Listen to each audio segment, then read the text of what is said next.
শ্ৰদ্ধাঞ্জলিৰ programme এটা আয়োজন কৰিছে। এই শ্ৰদ্ধাঞ্জলি প্ৰগ্ৰামত আমি আহি উপস্থিত হৈ শ্ৰদ্ধাঞ্জলি জ্ঞাপন কৰিছোঁ আৰু লগে লগে আমি যিসকলক হত্যা কৰা হ'ল তেওঁলোকৰ আত্মাই যাতে স্বৰ্গত চিৰশান্তি লাভ কৰে তাৰে কামনা কৰিছোঁ আৰু তেওঁলোকৰ যি আত্মীয় বৰ্গ আছে তেওঁলোকেও যাতে শান্তি পাওক, মনত শান্তি পাওক তাৰে কামনা কৰি আমি শ্ৰদ্ধাঞ্জলি জ্ঞাপন কৰিছোঁ। আৰু বিশেষ আজিৰ এই প্ৰগ্ৰামৰ জৰিয়তে এটা মেছেজ দিব বিচাৰিছোঁ যে বিগত দিনবিলাকত যি হ'ল তেনেধৰণৰ অভিশপ্ত দিনে যাতে আমাৰ জাতিটোৰ মাজত আৰু আমি পুনৰ দেখিবলৈ নাপাওঁ তাৰে আমি কামনা কৰিছোঁ। আৰু বিশেষভাৱে আদিবাসী আৰু বড়ো এই দুয়োটা জনগোষ্ঠীৰ মাজত যাতে শান্তি সম্প্ৰীতি সদায় অটুট থাকে, ভাতৃত্ববোধ যাতে সদায় বিৰাজমান হৈ থাকে তাকে আমি কামনা কৰিছোঁ। আৰু লগে লগে আমি বিগত দিনবিলাকতো অসম চৰকাৰৰ লগত আলাপ আলোচনাৰ মাধ্যমত কৈ আহিছোঁ যে 1996, 98 আৰু 2014 যিবিলাক আমাৰ আদিবাসী মানুহ ক্ষতিগ্ৰস্ত হৈছে তেওঁলোকক পূৰ্ণ পৰ্যায়ৰ পুনৰ সংস্থাপনৰ এটা ব্যৱস্থা দিব লাগে। আৰু এইটো ইতিমধ্যে অসম চৰকাৰে আমাক কথা দিলে আৰু যোৱা লোকসভা নিৰ্বাচনৰ আগতে অসমৰ মাননীয় মুখ্যমন্ত্ৰী ডক্টৰ হিমন্ত বিশ্ব শৰ্মাদেৱে এক প্ৰস্তাৱ গ্ৰহণ কৰিছে। প্ৰতিটো ফেমিলিয়ে 1.5 লাখ কৰি টকা পুনৰ সংস্থাপনৰ এটা আৰ্থিক সাহায্য পাব। এইটো ইতিমধ্যে চৰকাৰৰ হাতত মজুত হৈ আছে। আৰু লগে লগে যিমান মানুহক হত্যা কৰা হৈছে এই হত্যা কৰা লোকসকলকো তেওঁলোকৰ নিকটতম যি আত্মীয় স্বজন আছে তেওঁলোকক এটা আৰ্থিক ব্যৱস্থা এটা চৰকাৰে দিব। এইটো ইতিমধ্যে চৰকাৰে থিৰাং কৰা নাই। মৃতকৰ পৰিয়ালবৰ্গলৈ চৰকাৰে কিমান দিব সেইটো আমাকো অৱগত কৰা নাই, কিন্তু আমাৰ দৃঢ় বিশ্বাস আছে আমাৰ এই লোকসভা নিৰ্বাচনৰ যি ফলাফল ঘোষণা হোৱাৰ পিছতে কোড অফ কণ্ডাক্ট উঠি যোৱাৰ লগে লগে এই কামখিনি আৰম্ভ হ'ব। আৰু বিশেষ কৰি আমাৰ WDCক তেখেতসকলে ইনফৰ্ম কৰিব। আৰু আমিও বিচাৰোঁ যাতে 1996, 98 আৰু 2014 চনত যিসকল লোক ক্ষতিগ্ৰস্ত হৈছে যাতে কোনো মানুহ বাদ পৰি নাযায় এই পুনৰ সংস্থাপনৰ ব্যৱস্থাৰ পৰা। তাৰ প্ৰতি আমি তীক্ষ্ণ নজৰ ৰাখিম। আৰু এই ক্ষেত্ৰত আমাৰ বিভিন্ন আদিবাসী দল সংগঠন আছে, সকলোৰে লগত মিলিজুলি আমি এই পুনৰ সংস্থাপনৰ কামটো কেনেকৈ সম্পূৰ্ণ কৰিব পাৰোঁ তাৰে আমি অগ্ৰগতি কৰিব লাগিব।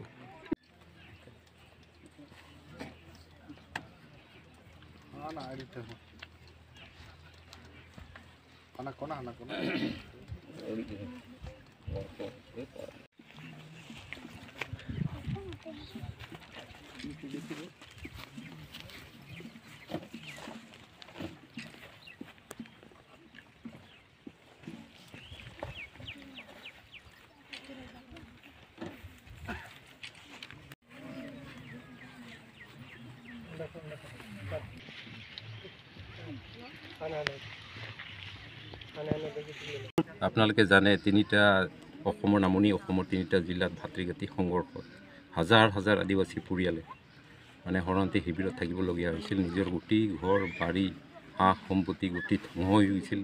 উগ্ৰপন্থীৰ মানে লুটপাট কৰিছিলে। তো দ্বিতীয় পৰ্যায় হিচাপে তেওঁলোকে শৰণাৰ্থী শিবিৰত আছিল, কিন্তু চৰকাৰৰ যি মানে পুনৰ সংস্থাপন ব্যৱস্থা পিছলৈ আমি গম পাইছিলোঁ একদম বহুতো মানে বিসংগতি এটা পৰ্যায় আছিল। যি সময়ত তেওঁলোকে লাখ লাখ টকা মানে লাখ লাখ কোটি কোটি টকাৰ সম্পত্তি এৰি আহিবলগীয়া হৈছিল। কিন্তু চৰকাৰে পিছত তেওঁলোকক পুনৰ সংস্থাপনৰ নামত 10,000 টকাকৈ দিছিল আৰু কিছু অংশক 50,000 টকাকৈ দিছিল। কিন্তু সেইখিনিত কোনোপধ্যে এটা পুনৰ সংস্থাপনৰ আৰ্থিক অনুদান হ'ব নোৱাৰে বুলি আমি তেতিয়াৰ পৰাই আন্দোলন কৰি আছিলোঁ। তেতিয়াৰ পৰাই আমি ছ'চিয়েল মিডিয়াই হওক, পেপাৰতে হওক, আমি তেনেকুৱা প্ৰতিবাদ সাব্যস্ত কৰিছিলোঁ।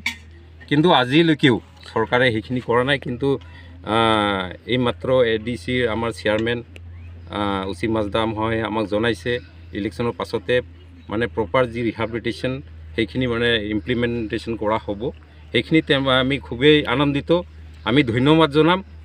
কিন্তু ইয়াৰ মাজতে মই এইখিনি কথা ক'ব বিচাৰোঁ, আজিও বহুতো মানুহ শৰণাৰ্থী শিবিৰত বসবাস কৰি আছে। যেনেকৈ আপোনাৰ কচুগাঁও শৰণাৰ্থী শিবিৰ আছে, শ্ৰীৰামপুৰ আছে, জয়পুৰ আছে, বাচুগাঁও আছে।